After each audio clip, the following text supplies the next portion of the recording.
आपको सत्संग के माध्यम से प्राप्त होगी। इसलिए प्रेमी भाई बहनों, जो भी थोड़े बहुत वचन आपको सुनाए जाएं, उन वचनों को बड़े ध्यान के साथ आप लोग सुनिएगा और समझने की कोशिश करिएगा। हम भी ये प्रयास करेंगे कि आप सभी को सरल से सरल भाषा में आप सभी को आध्यात्म संदेश सुनाया जाए। प्रेमी भाई बहनों, यह मनुष्य शरीर हम लोगों को बड़े सौभाग्य से प्राप्त हुआ है। ये जीवन बहुत अनमोल है।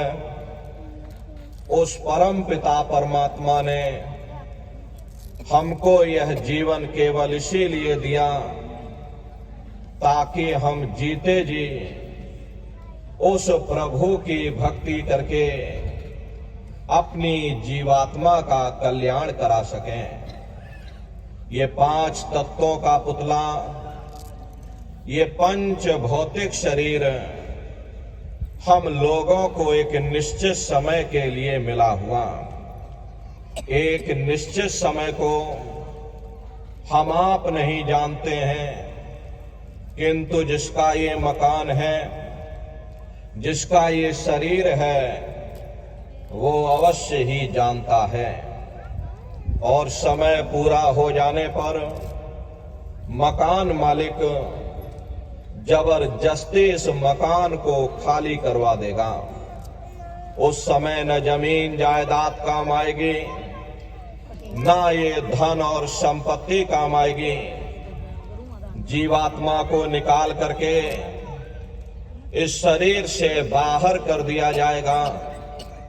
ये शरीर हमारा आपका यहीं जमीन पर गिर पड़ेगा, क्योंकि जीवात्मा के निकल जाने के बाद में ये शरीर सिर्फ एक माटी का पुतला है, उससे ज्यादा कुछ भी नहीं। आप इस मिट्टी के पुतले को ले जाकर शमशान भूमि पर जला करके राख कर दोगे। हमारा आपका नाम, हमारी आपकी जात और बिरादरी, ये रुतवा, ये शानो शौकत उसी शमशान भूमि पर जल करके राख हो जाएगी।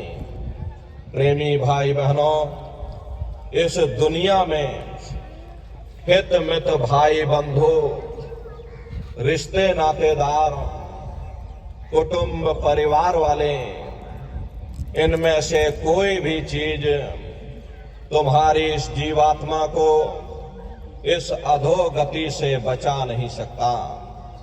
हम कौन हैं, हम कहां से आए हैं और हमें जाना कहां है, ये मानव मात्र के लिए एक जटिल प्रश्न बना हुआ है। इस प्रश्न का हल तब तक नहीं होगा जब तक इस धरा भूमि पर कोई संत महात्मा फकीर न मिल जाए। इसीलिए वह मालिक अति दया और कृपा करके संतों महात्माओं को इस धरा भूमि पर भेजते हैं। संत महात्मा फकीर यहाँ पर आकर के हम जीवों को समझाने